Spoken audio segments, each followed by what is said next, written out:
The joys of parents are secret, and so are their griefs and tears, meaning everything about our parents, our guardians actually has always been a secret, so that we don't always able to understand everything, and that includes either their good or their pains, sorrows, torments, tragedies. They hide all those bad things away from us so that we don't have to suffer because they are suffering, because of their struggles, torments, psychological chaos, and mental mayhem in their lives. We don't suffer. We just don't have to suffer. That's why they hide and overlook and deny everything about ourselves, no matter how painful, struggling, irritating, suffering, and dangerous it might be for them. But still, the parents are the direct epitome and representation of not just God, but also universal protectors and arbitrary powers and higher authorities that constantly watch over us and that constantly and persistently also provide us with the kind of guidance, wisdom, progress, growth, learning that we need in our lives and that we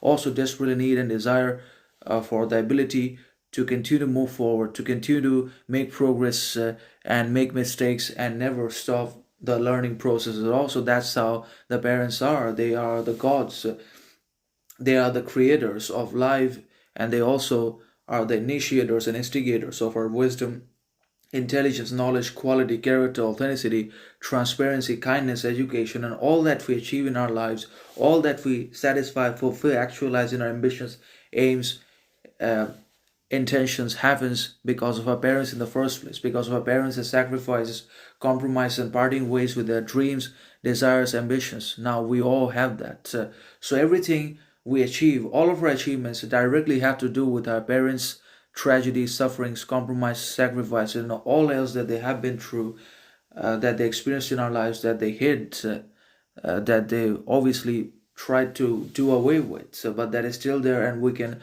observe that upon their faces. We can see that in their actions. That tragedy is always there, which just cannot be removed, and neither can it be dissected or disconnected from the individual man and the woman, because whatever is repressed is stored in the unconscious. Is always there. The looming fear, the resurfacing anxieties, depressions, dejections, frustrations are all epitomes and representations of that which is repression, that which is being denied, ignored, overlooked by ourselves, by most of us, and that is now going to haunt us and wear us down in one way or another. So obviously, the parents' joys are secret. They don't express their happiness, joy, satisfactions towards ourselves, but all they tell us is inspiration, positivity, and so are their griefs and fears are also being hidden. They are hid away, locked away into different places so that we don't have to suffer because of their suffering. That's how they planned everything.